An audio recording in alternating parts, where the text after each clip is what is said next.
with us today. It's really a pleasure to share the stage with you. So would you like to introduce yourself to our audience, maybe provide some background? Yeah, sure. So my name is Luke Collings. I'm a senior associate for Gardiner Theobald. I work with their internal IT department as a project manager, so I manage all internal IT projects for the business. Perfect. So in today's digital-centric business landscape, which recurring processes did Gardiner and Theobald identify as most challenging? So when Microsoft 365 and SharePoint existed, immediately we started getting requests for project sites to be created, SharePoint sites. To make sure that we ensured that governance, security, Gardiner Theobald look and feel were all being adhered to, we had to make sure that basically they were being created to a standard.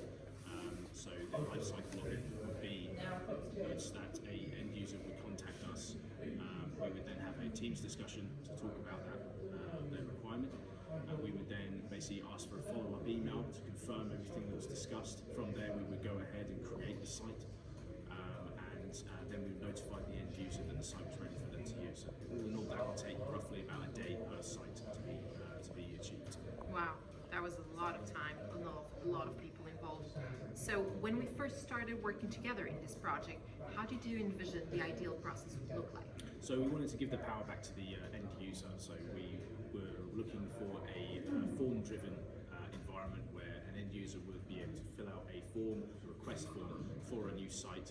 That request would be approved, and then the automation process would take over and create the site for the end user and notify them at the end, adding in required users access as an endpoint for them to use. Is that how it's working now? Yes, yeah, it's working tremendously now. So we're now able to achieve new site creations in a matter of less than an hour. Wow. Whereas before it was a day.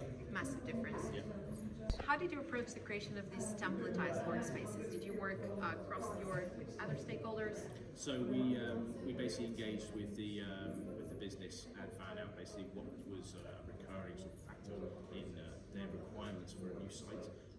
Because of Gardiner Theobald, there's quite a breadth of different sort of skills. We had to make sure that basically we were catering for everybody within the business. So there were some people who needed a site for pre-contract or post-contract. So we would go ahead and basically find out what they were looking for and then standardise that template with all of our governance and the look and feel and everything ready for them to use. So that basically through the form they could just choose the template that they wanted.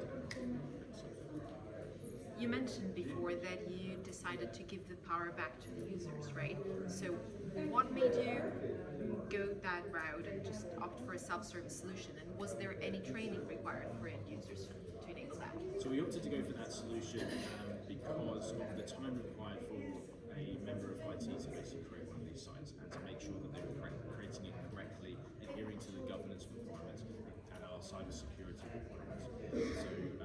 So to ensure all of that was happening, there was only a small member of a few people of the IT department who could actually perform that. And it was their availability where these sites can be created. So we found that basically by giving the power back to the end user, by standardising and templating all of these requirements, the end user can just request the site to be created and it was automatically set up. So the training that we found was not through the actual process that we created, the automation process. There's no real training required. You fill out the form, you get your site. And what we did find was that adoption increased with SharePoint because of the easier experience it was to actually get your site created.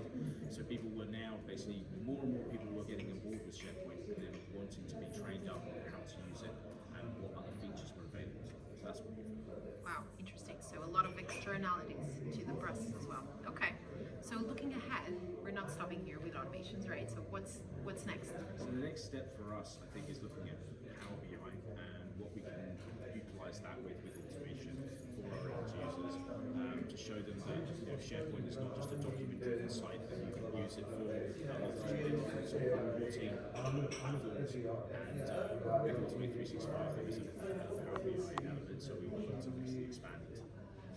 Looking forward to that. I know it's going to be an exciting journey. Thank you so much for joining us today, and bye-bye.